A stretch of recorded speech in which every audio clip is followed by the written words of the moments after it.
Hi everyone, I am Trish and I am here with my 3-month hair transplant update. I do have a clip to show week by week my progress of how my hair looks along the transplanted recipients line.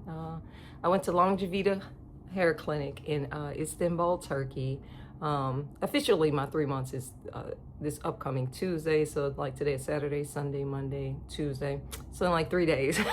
But because I was doing my weekly uploads not on the day of the week, so when I first did my first week I posted it, and then the second week I was late recording, so it was like 2 weeks and 2 days. So I just kept up with it, like 2.2 weeks, 3.3, all the way to 11.11, which is 12.4 3 months. But anyhow, I'm going to put that progress at the end, but I did want to come and just say what step I'm at, and when I will be recording again. So there is no way to look cute.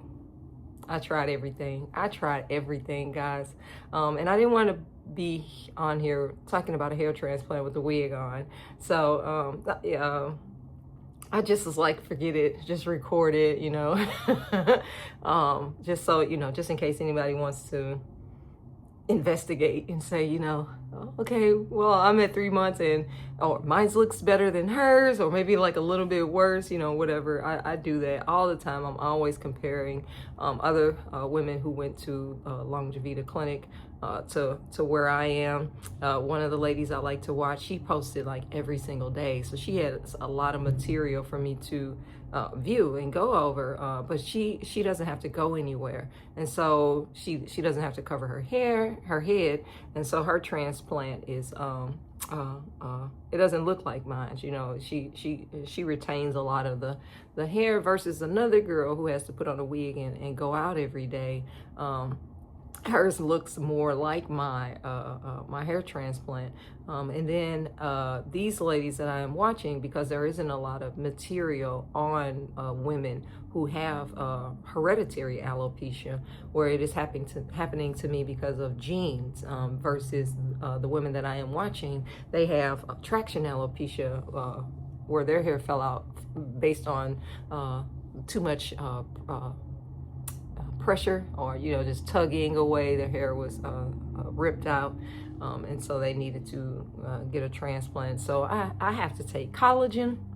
So I take Orgain's collagen every day. I mix it in with like a pineapple juice. I tried everything. Oatmeal, I was trying to mix that powder in with everything, because the doctor said that I needed to take collagen in order to try to help, I don't know, each hair graft has like 3 or 4 hairs coming out of it, or maybe just 3, I don't know.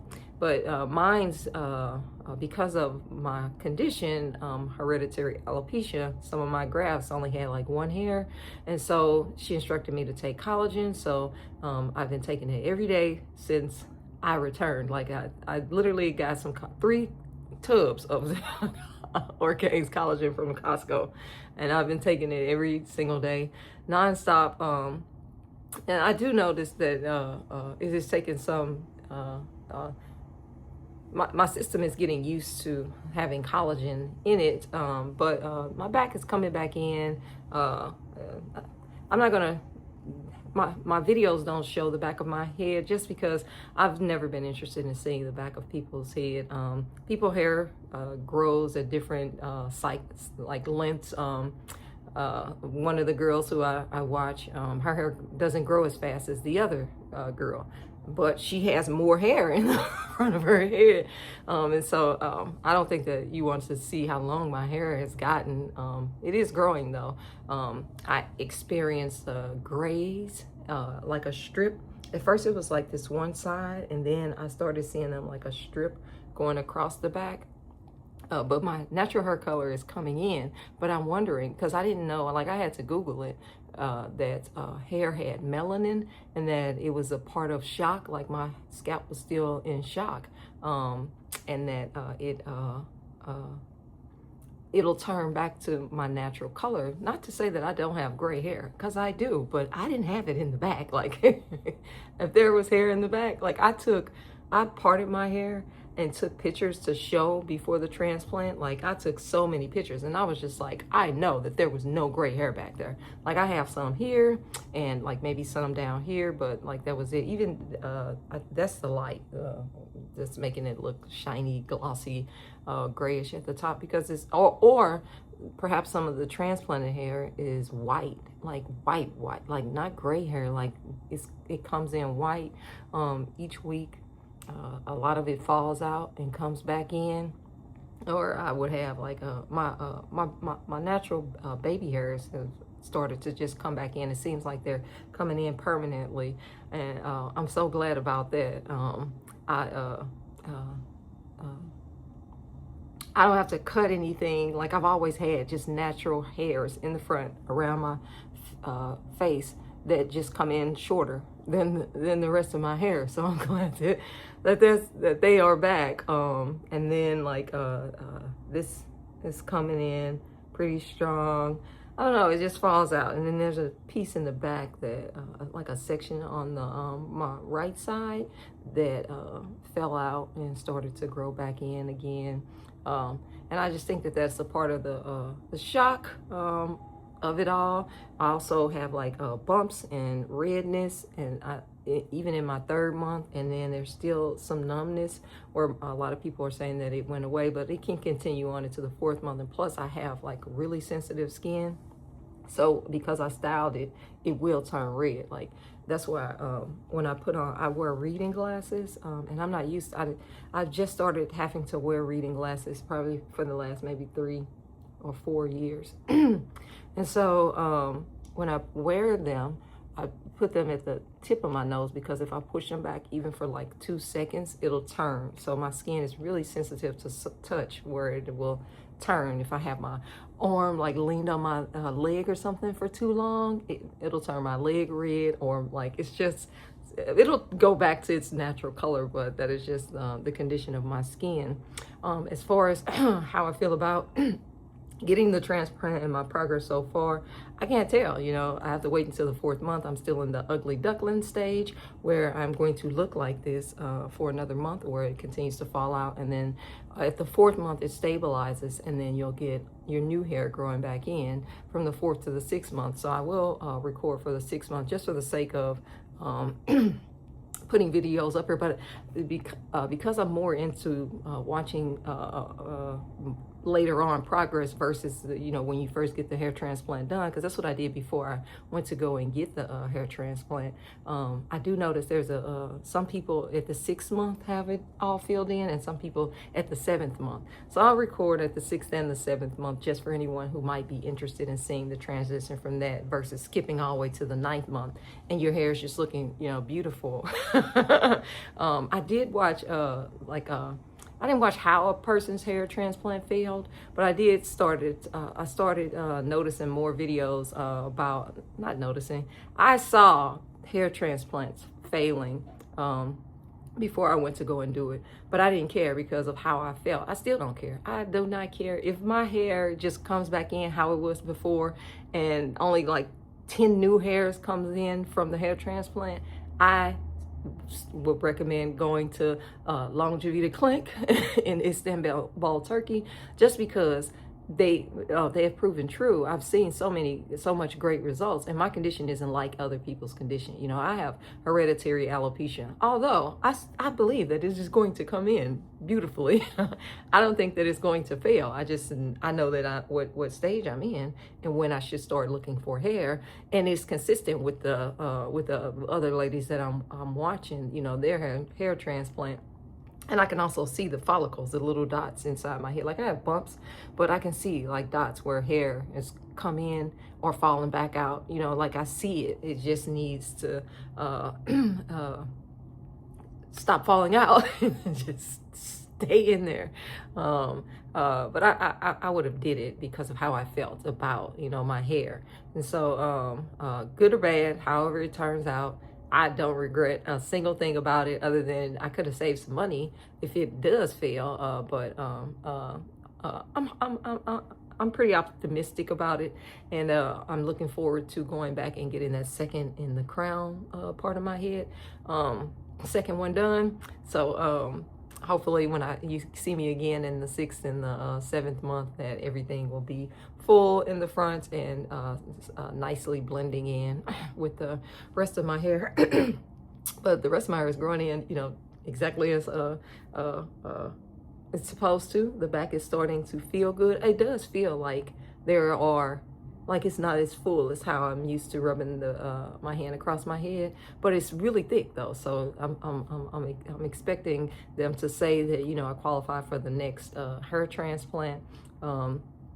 That's the steps that I'm waiting on, because I don't have a plan in action that says, oh, if this fails, will I not go back and get the center done? If this fails, of course I'm not going to go back, because I didn't get any hair, and so it's maybe I'm not taken to the hair transplant, but I don't think that it's something that has to do with the actual clinic. But I do think that I'm going to get good results. I really do, even though it looks like this. It's the ugly duckling phase, and there's no way to look cute through it. But I only have one more month, and then the 4th month after that, it should start, sprouting in, and then I'll come back and record the 6th month. As far as hair products, because I had to take collagen. I looked for collagen shampoo. I had to Google it this morning because I threw it out, the last of it, like 2 days ago. I used the last of it. It's called OGX. And for the full first 3 months, every maybe 5 days. Out of the 3 months, I didn't wash my hair. But for the most part, because I don't have hair, I've been washing my hair every day. And I use the OGX biotin and collagen shampoo to wash my hair. And then I use Aussie Miracle Moist conditioner to condition my hair. So I never changed my conditioner. So after the clinic shampoo was gone, I started using the OGX all the way up until like 2 days ago. But I'm not going to continuously use it for the remaining of the time, just because it has that collagen and biotin. I think that I just wanted to really treat my scalp good to prepare it for the second transplant. And that's it, that's it. Maybe a lot of the people I watch, they don't wash their hair every day. So maybe that is why I'm experiencing a lot of fallout. I don't know. And I have to cover my head every single day. Like, I put on a wig, I do my Bible study lessons, and then I wear hat outs because I have to work. And so every day I'm putting something on my head as well. So that may be a contributing factor to me, not seeing anything in the early stages. But either way it goes, everyone I've looked at did not look like they were ready to go outside at the 3rd month, So and then plus, like, a lot of women, they tend to talk about the other one, like, well, I didn't put a wig on, and you ladies have to, watch out putting, things on your head. You just went and got the hair transplant, and maybe that's why. And this, I don't care about all those things. A lot of men, hair transplants originated with men getting them first, and they tend to wear their hats. Maybe some don't wear hats out, but a lot of the times they did, and theirs turned out fine. So I think that it has a lot to do with your genes, just how your body reacts to the hair transplant. Maybe you can mess it up to where it's not coming in as full as it should come in. And a lot of the times people do go to bad doctors, but I did research and I picked a really good clinic where I've seen really good results come from this clinic. Everybody isn't going to have a 100% full hairline like they had before.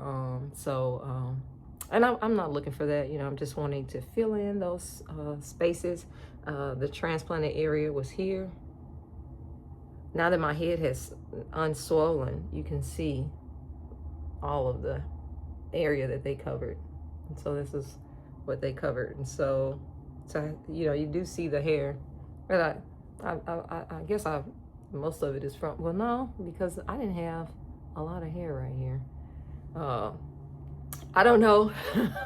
I'm excited that I only have one more month to keep covering my head because I am so tired of it. And I'll just insert those videos of my progress throughout the week. So I'm not going to continuously record weekly updates. I'm literally going to wait until the third month. The 6th month and then the 7th month before I record again.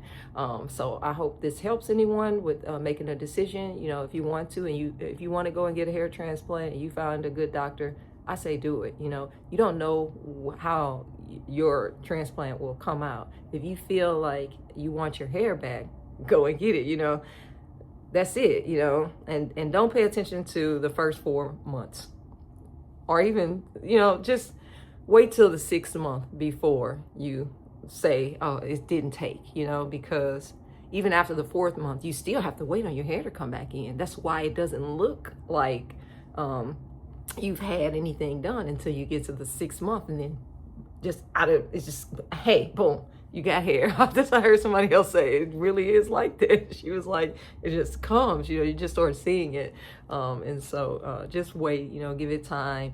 And if it looks anything like mine's, then you have someone here to compare it to and say, oh, that's what Trisha's hair looked like during her hair transplant. And she said she put on, so I don't have the wig on for that long of a time, but I have the hat on. It's really loose around, you know, my transplanted area, and that's it. That's the advice I have. You know, if you want to do it, do it. You found a good clinic, go. I don't have anything bad to say about my experience at Longevita. All my hair has come back in the back. It did fall out, but I feel like that was shock, because when I looked at, when I Googled the gray hairs coming in, because none of the ladies who were showing the back of their heads, they didn't have it. They didn't speak about it, just bumps and like the soreness and how the back, you know, was healing. And so the back is healed. It's no longer sore, or this itches. This the front didn't used to itch, but sometimes at night, oh my God, I'm like patting and, you know, trying to rub, and this, I don't have full feeling back in the, just like this piece, like the sides are, I fully feel again. But I'm thinking this is going to subside in the next couple of weeks, because it's not that much of it. And then like, oh, the patch that came in gray, it didn't curl, like it didn't curl with the rest of my hair. It came just long and like carpet, just like straight, and it felt like carpet. And for the longest time I wouldn't curl. And so when I googled it said that the back can experience shock to them, you know, shaving your head and doing, you know, all the things that they've done. So, and that it would be normal if some of it did fall out in the back too. So I have this section that is still, you know, is coming in lower. It looks lower than the rest of it that is kind of fully, you know, coming in. I don't know if you can see that, but it's coming in, you know, it's growing. I can't wait. And that's it. I'm rambling, and this I don't want this video to be too long. But that's it, guys. You know, good luck with everything. I hope this helps anybody who is making the decision to go and get a hair transplant. If you have hereditary alopecia or traction alopecia, or just whatever you're suffering with alopecia, the condition of it. I know that totalis means that you totally don't have hair anywhere, eyelashes or anywhere, and so there's no hair to pull from. But you know, if you do have hair and you're able to go and get it done, I say do it. Do it and see. You know, the worst that can happen is that your hair will be like it was before. And I don't think that it was a waste of money or my time, because I was fed up with fibers, and just, you know, I just really want to, you know, I do have to continuously cover my head, which sucks, but I say do it. That's it. I'll see you guys in at the 6th month and then the 7th month mark. And thanks for watching. This is what I'm looking like. So week 3 and 4 is when you experience shock loss. So that is what is going on here. And I tried to put a little jam around the edges there.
Focus, all right.